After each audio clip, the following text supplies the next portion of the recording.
معزز سامعین، السلام علیکم۔ آج جس کتاب کی ریکارڈنگ آپ کے سامنے پیش کی جائے گی اس کا عنوان ہے مارشل لاء کا سیاسی انداز۔ اس کے مصنف ہیں MAK چودھری۔ میں ہوں صداکار محمد محسن۔ اس کتاب کی ریکارڈنگ کے لیے ہم سے تعاون کیا ہے محمد رضا نے۔ یہ recording national audio library for the blind کی جانب سے پیش کی جا رہی ہے۔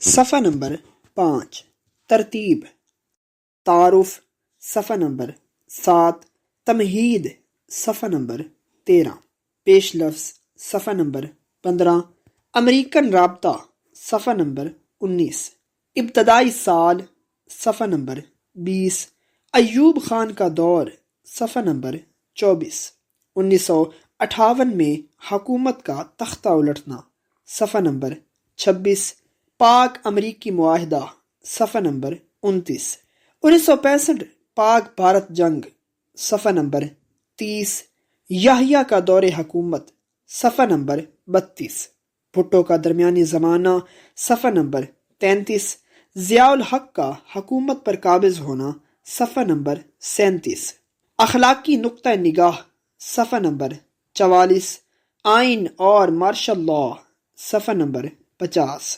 1956 کا آئین، صفحہ نمبر 51، 1958 میں اقتدار پر فوجی قبضہ، صفحہ نمبر 53، 1962 کا آئین، صفحہ نمبر 54، 1962 کے آئین کی منسوخی، صفحہ نمبر 62، 1973 کا آئین، صفحہ نمبر 63، 1977 کے انتخابات، صفحہ نمبر 64، 1977 کا مارشل لاء، صفحہ نمبر 66، نصرت بھٹو کیس، صفحہ نمبر 69، پاکستان میں مارشل لاء کے متعلق قانونی فیصلوں کی تاریخ، صفحہ نمبر 70، 1973 کے آئین میں ترامیم، صفحہ نمبر 73، ریفرنڈم اور الیکشن، صفحہ نمبر 78، احیاء آئین، صفحہ نمبر 82، مارشل لاء کا سیاسی انداز، صفحہ نمبر 87،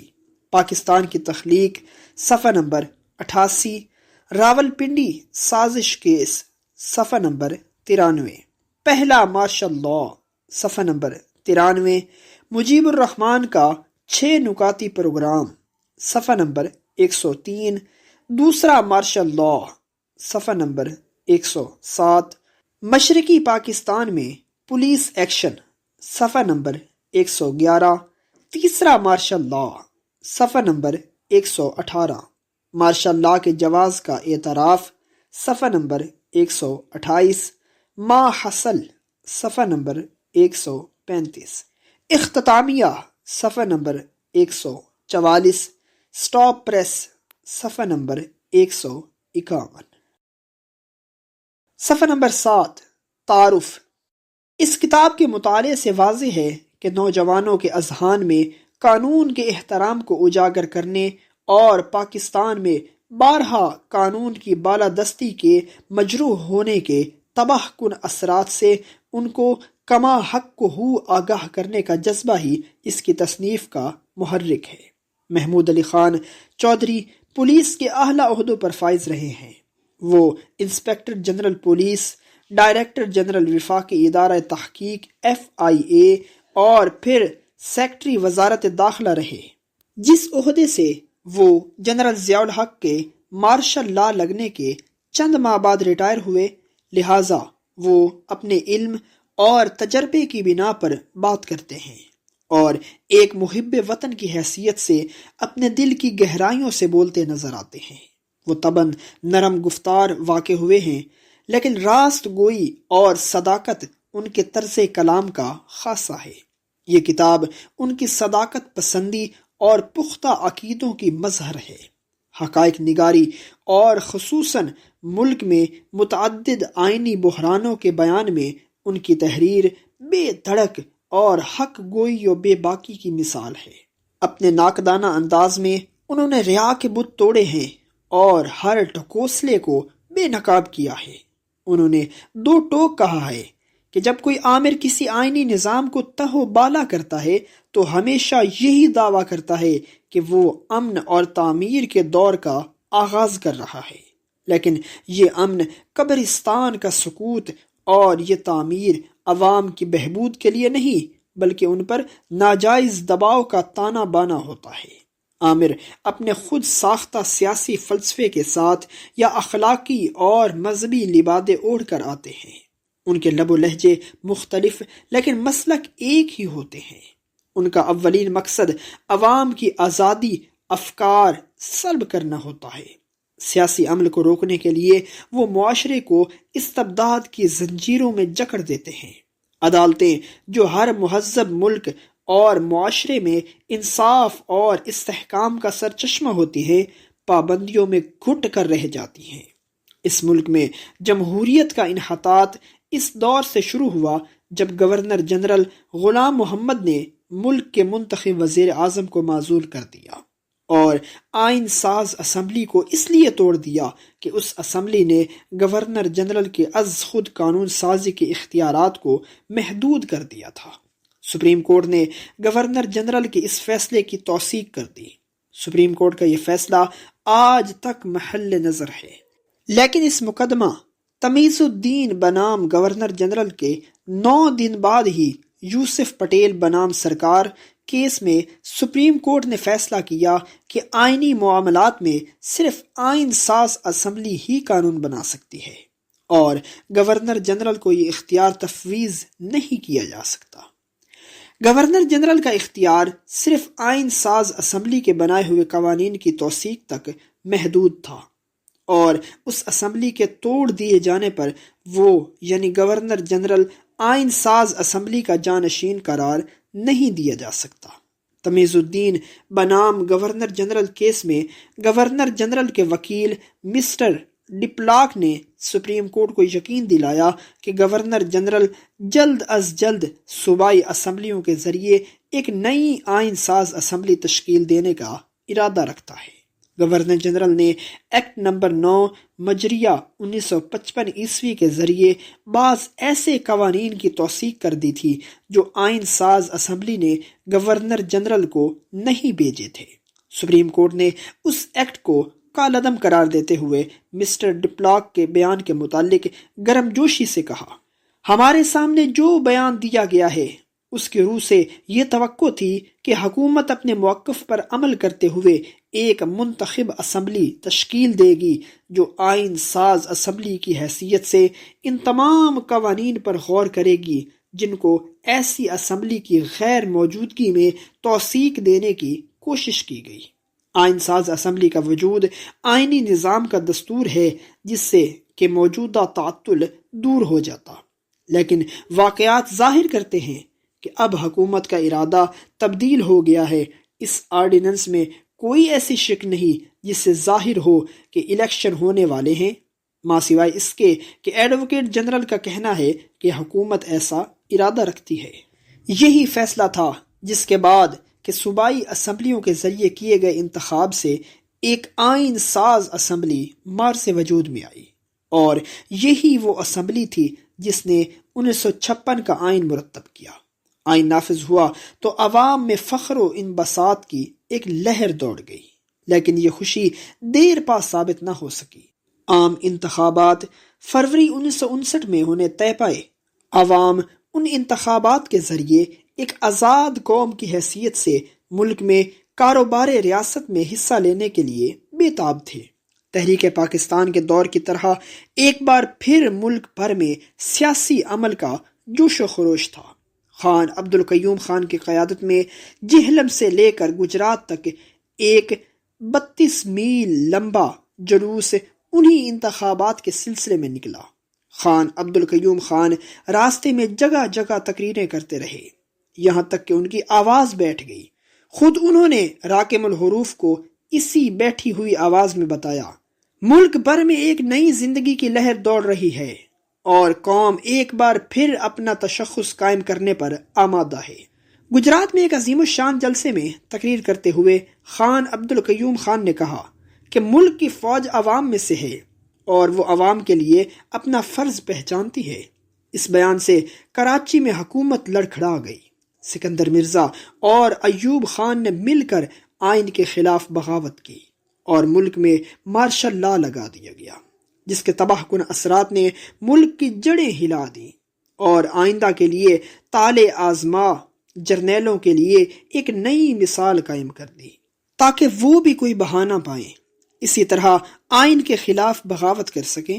یہ حالات کی ستم ظریفی بھی ہے اور ایک المیہ بھی کہ ایک ایسا ملک جو بغیر کسی تشدد کے جمہوری اصولوں پر صفحہ ہستی پر نمودار ہوا، اپنی ہی فوج کے ہاتھوں متعدد بار مارشل لا کا شکار ہوا۔ فروری 1948 میں امریکی عوام کو مخاطب کرتے ہوئے ایک نشریے میں قائد اعظم نے کہا تھا، پاکستان کا آئین جمہوری ہوگا جس میں مساوات، انصاف اور قانون کے اصول کار فرما ہوں گے۔ انہوں نے افواج پاکستان کو بھی ذہن نشین کرایا کہ ان کے پیشہ کا تقدس کیا ہے، ان کی حلف وفاداری کے مضمرات کیا ہیں اور ملک میں انتظامیہ کے سربراہ کا کیا مقام ہے۔ قرارداد مقاصد جو آئین کے اصولوں پر مشتمل ہے، عوام کو خدائے بزرگ و برتر کی عطا کردہ ریاست کے پاسبانوں کی حیثیت سے حکمرانی کی امین گردانتی ہے۔ اس قرارداد میں بنیادی حقوق، مساوات، آزادی فکر و عمل، سیاست اور عدلیہ کی مکمل آزادی کی ضمانت ہے۔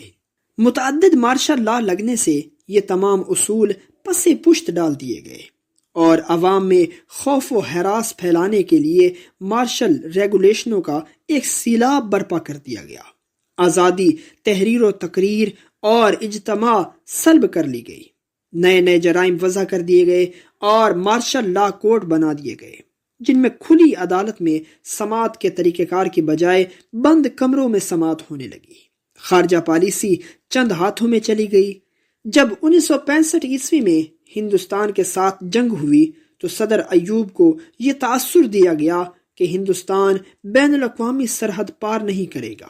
خارجہ پالیسی وضع کرنے والے محدود چند افراد اسی دھوکے میں رہے اور ہندوستان سرحد پار کر کے پاکستان کی سرزمین میں داخل ہو گیا۔ اگر خارجہ پالیسی پر ایوان میں کھلی بحث ہوتی اور عوام کے نمائندے اس میں باقاعدہ حصہ لیتے تو یہ نوبت کبھی نہ آتی۔ خارجہ پالیسی کا یہ انداز گزشتہ مارشل لا تک یہی رہا ہے۔ نتیجتاً ہم غیر ملکی قرضہ جات کے بوجھ کے نیچے دبے چلے جا رہے ہیں اور عوامی و سیاسی سوچ کے برعکس امریکہ کی کاسا لیسی اور غلامی میں جکڑے جا رہے ہیں۔ کتاب میں اس موضوع پر مصنف نے ان الفاظ میں حالات کا جائزہ لیا ہے۔ The abrogation of the 1956 and the 1962 constitutions and the passing of such acts as the Basic Democracies Act, the Political Parties Act, the very Constitution of 1962, the attempt by Yahya Khan to write his own constitution, the Provincial Constitution Order, the revival of Constitution Order, the amendments to the 1973 Constitution, the referendum and the party-less elections are all examples of how martial law regimes perpetuate themselves by suppressing the people and their aspirations. These are, in short, all anti-people measures which appear just and fair to the juntas because they suit their self-interests.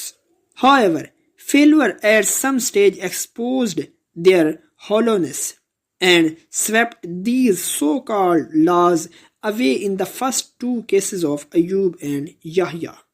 The last martial law chief is still very much in center of the stage, so the people watch and wait. ایک دوسری جگہ مصنف کہتا ہے The president seems to settle over more comfortably in the saddle, amending the constitution to such a degree that little of its original spirit remains. The velvet glove is on, but there is little doubt of the iron fist within.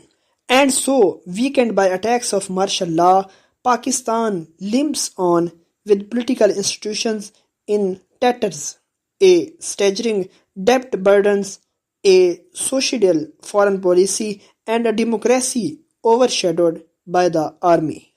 اس ملک کا آغاز ایک صحت مند جمہوریت کے ساتھ ہوا تھا۔ ملک بر صغیر کے شمال اور مشرق کی حدود تک پھیلا ہوا تھا۔ بدقسمتی سے مشرقی پاکستان الگ ہو گیا کیونکہ اس وقت کے آمر نے، جسے سپریم کورٹ نے آسما جیلانی کیس میں اقتدار کا غاصب قرار دیا تھا، سیاسی عمل کو روک دیا۔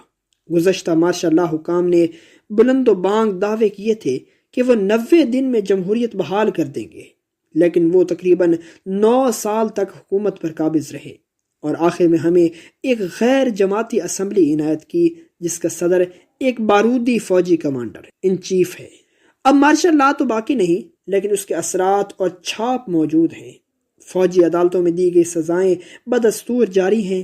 آرٹیکل 270A آئین میں بلا ترمیم موجود ہے، اور اس آرٹیکل کے ہوتے ہوئے بنیادی حقوق کی بحالی ایک کھوکھلا دعویٰ لگتا ہے۔ جب تک آرٹیکل 270A آئین میں موجود ہے اور مارشل لا کے دور میں نافذ کردہ احکام و اعمال کو قانونی تحفظ دیتا ہے، قرارداد مقاصد میں دی گئی آزاد عدلیہ کی ضمانت بے معنی ہو کر رہ جاتی ہے۔ قرارداد مقاصد اب آئین کا باقاعدہ حصہ بن گئی ہے۔ امید ہے کہ وکلاء حضرات اس کے آئینی مضمرات کا بنظر غائر مطالعہ کریں گے۔ جمہوریت کے عالی شان ایوان میں ہم ایک بار پھر طفل مکتب کی طرح داخل ہو رہے ہیں۔ اگر ہمیں انہی پرانی تنو مند روایات تک پہنچنا ہے تو مارشل لا کے طوق کے گلے سے اتار پھینکنا ہوگا۔ ہمیں قانون کی بالادستی کو صحیح معنوں میں قائم کرنا ہوگا۔ وزیر اعظم نے افغانستان کے مسئلے پر گول میز کانفرنس بلا کر ایک جرت مندانہ قدم اٹھایا ہے۔ سیاسی جماعتوں نے اپنی حب الوطنی کا ثبوت دیتے ہوئے اس دعوت کو قبول کیا۔ وقت آ گیا ہے کہ ہم قرآنی آیت شورا بینہم پر وسیع تر انداز میں عمل پیرا ہوں، تاکہ سیاسی عمل تعمیر و ترقی کی نئی شاہراہیں کھولے۔ انسان دوستی پر مبنی انفرادی اور اجتماعی نظام قائم ہو، جس میں عوام کی حکمرانی ہو اور انسانی وقار کی تکمیل ہو۔ اب روشنی کی یہ مشعل نوجوان نسل کے حوالے کرنا ہے۔ میری دلی دعا ہے کہ یہ کتاب اپنے مقصد میں کامیاب ہو، نوجوانوں کی حصے حب الوطنی کو جلا دے اور جمہوریت کو پاکستان کی تقدیر بنانے پر ان کا ایمان راسخ قائم رہے۔ جسٹس ریٹائرڈ شیخ عطا اللہ سجاد، سابق جج، لاہور ہائی کورٹ۔ صفحہ نمبر 13 تمہید۔ مجھے آج سے 40 برس قبل ہی قانون کو بطور پیشہ اختیار کر لینا چاہیے تھا، کیونکہ میں قانون کے تقدس کی دل و جان سے تعظیم کرتا ہوں اور قانون کی بالادستی کا پرجوش حامی ہوں۔ ہوا یوں کہ ملازمت میرے حصے میں پولیس کے محکمے کی آئی، لیکن اس پیشہ میں بھی میں قانون سے منسلک رہا، گو یہ قانون محض فوجداری ہی تھا۔ بہرکیف ملازمت سے سبق دوش ہونے کے بعد میں نے قانون کی باقاعدہ تعلیم حاصل کی، اور اب بفضل تعالی مجھے لاء کالج میں ایک جز وقتی استاد ہونے کا اعزاز بھی حاصل ہے۔ تعلیم کے اس عظیم گہوارے کی کینٹین اور برآمدوں میں مجھے بہت سے طلباء سے گفتگو کے دوران اس بات کا شدت سے احساس ہوا کہ ان میں سے بیشتر نوجوانوں کے اذہان مسلسل یک طرفہ پروپیگنڈا اور ذرائع ابلاغ پر کڑے کنٹرول کے باعث مارشل لا کو ایک اٹل اور ناگزیر مظہر ماننے پر مجبور ہو چکے ہیں، اور ان میں سے اکثر عوامی سیاسی عمل کی افادیت کو بھی مشکوک سمجھنے لگے ہیں۔ پروپیگنڈا کی قوت سے ہر شخص بخوبی واقف ہے، لیکن سچی بات یہ ہے کہ مجھے آج تک اس حقیقت کا ادراک نہیں ہوا تھا کہ اس ہنر نے کس چابک دستی سے نوجوان مرد و زن کے ذہنوں کو تہہ و بالا کر کے رکھ دیا ہے۔ واضح ہے کہ اس صورت میں کسی نہ کسی کو تصویر کا دوسرا رخ پیش کرنے کی جسارت کرنی چاہیے، تاکہ وہ دباؤ اور بندش جو قوم کے اس سرمایہ کے دلوں میں مارشل لا نے پیدا کر رکھی ہے چھٹ جائے۔ چنانچہ میں نے محسوس کیا کہ وہ حالات و حقائق جن سے میں اپنی مدت ملازمت میں دوچار رہا ہوں بیان ہونے چاہیے، کہ شاید ان کی روشنی میں ہمارے نوجوان اپنی سوچ کی سمت استوار کر سکیں۔ لہٰذا میں اپنی تمام تر نیک خواہشات کے ساتھ اس کتاب کو پاکستان کے طلباء اور طالبات کے نام موسوم کرتا ہوں۔ M.A.K. چودھری۔ صفحہ نمبر 15 پیش لفظ۔ پاکستان کے واحد منتخب وزیر اعظم ذوالفقار علی بھٹو نے آئین کو تشکیل دینے کے سلسلے میں ایک دفعہ یہ دعویٰ کیا تھا کہ وہ اس ملک میں مارشل لا کو ہمیشہ کے لیے دفن کر دیں گے۔ یہ وقت کی کتنی بڑی ستم ظریفی ہے کہ مارشل لا ہی کی حکومت نے انہیں پھانسی دی اور دفن کیا۔ یہ پاکستان کا تیسرا مارشل لا تھا۔ پاکستان کو عالم وجود میں آئے 40 سال ہوئے ہیں۔ ابتدا میں 6 برس تو بیوروکریسی نے دندنا کر حکومت کی اور بعد میں تقریباً 22 برس جرنیلوں کی عملداری رہی۔ آخر کیوں؟ کیا پاکستان کی فوج اس بات کی دعوے دار ہے کہ وہی حکومت کی اہل اور وارث ہے، یا پھر پاکستان کی سیاست اتنی بیمار اور عوام اس قدر بے حس ہو گئے ہیں کہ انہوں نے مارشل لا کو ایک معمول سمجھ کر تسلیم کر لیا ہے؟ کسی بھی ملک کی حکومت میں شامل انتظامیہ کے پیشہ ور عہدیدار یعنی بیوروکریٹ روز مرہ کے کاروبار چلاتے ہیں۔ سیاستدان ملک کی اہم ضروریات کی نشاندہی کرتے اور عوامی پالیسی کی تشکیل کرتے ہیں۔ اس پالیسی کو عملی جامہ پہنانا بیوروکریسی کا کام ہے۔ دوسرے لفظوں میں یوں کہہ لیجئے کہ سیاستدان تمام بڑے بڑے فیصلے کرتے ہیں اور ان کی ہدایات کے مطابق بیوروکریسی ان پر عمل درآمد کرواتی ہے۔ دونوں کا دائرہ کار الگ الگ ہے اور کسی ایک کا دوسرے کی عملداری میں مخل ہونا باعث خرابی ہوتا ہے۔ خصوصاً بیوروکریٹ خواہ کتنا ہی مختلف نظریہ رکھتا ہو، جب تک وہ ملازمت میں ہے اسے برسر اقتدار پارٹی کے منشور اور واضح کردہ پالیسی کی اطاعت لازمی ہے، اور یہ بھی لازم ہے کہ بیوروکریسی اپنے آپ کو مکمل طور پر سیاست سے الگ رکھے، کیونکہ سیاست اس کا میدان نہیں۔ لیکن نو آبادیاتی طرز حکومت میں معاملہ خاصا مختلف ہوتا ہے۔ بڑے پرکار اہتمام سے بیوروکریسی و خالص نو آبادیاتی قسم کی تربیت دی جاتی ہے، حتیٰ کہ افسر لوگ اپنے آپ کو اپنے ہی عوام سے الگ، بہتر، اعلیٰ مقام اور مختلف نو سمجھنے لگتے ہیں۔ یوں صاحب بہادری کا ملمہ چڑھا کر ان کے لیے علیحدہ رہائشی کالونیاں اور وسیع سہولتیں مہیا کی جاتی ہیں، جو عام آدمی کے رسائی سے بہت بالا ہوتی ہیں۔ نتیجتاً وہ عوام کو حقارت کی نظر سے دیکھتے ہیں اور ان کی نہایت بے ضرر سیاسی کاوش کو بھی ہنگامہ آرائی اور سرکار دولت کے مدار کے خلاف بغاوت کا نام دیتے ہیں۔ نو آبادیاتی آقاؤں کی سرپرستی میں ان کے لیے قانون اور آئین میں تحفظات موجود ہوتے ہیں، لہٰذا ان کو عوام کے سامنے کسی جواب دہی کا خوف نہیں ہوتا۔ اس نظام میں نو آبادیاتی طاقت بیوروکریسی پر مکمل اعتماد اور انحصار کرتی ہے اور انہی سے براہ راست تعلق رکھتی ہے۔ اس کے برعکس سیاستدان کو برائے نام اقتدار میں لا کر بھی انتظامیہ کی بست و کشاد سے لا تعلق رکھتی ہے۔ ایکٹ 1919 کی بدنام 2 عملی حکومت اس امر کی منہ بولتی مثال تھی۔ تاہم آزادی کے بعد یہ توقع تھی کہ بیوروکریسی اپنے احساس برتری کو ترک کر کے عوام کی خدمت کی طرف مائل ہوگی، جو اس کا صحیح مقام ہے، لیکن افسوس کہ ایسا نہیں ہوا۔ بیوروکریسی نے ابھی تک اپنی نو آبادیاتی ڈگر کو نہیں چھوڑا اور سیاسی حکمرانوں کے پاؤں نہیں جمنے دیے۔ ملک میں کمزور سیاسی بنیادوں کا فائدہ اٹھا کر وہ کسی نہ کسی طرح صورت اقتدار میں شریک رہی ہے، بلکہ یہ کہنا بے جا نہ ہوگا کہ اس نے ملک میں سیاسی عمل کو پنپنے ہی نہیں دیا۔ اگر کبھی حالات نے سیاست کو موقع دیا تو بیوروکریسی نے از خود یا کسی بیرونی طاقت کی مدد سے سیاستدانوں کا تختہ الٹ دیا اور اقتدار کی باغ ڈور سنبھال لی۔ اس محلاتی سازش میں سول اور فوجی بیوروکریٹ دونوں شامل رہتے ہیں۔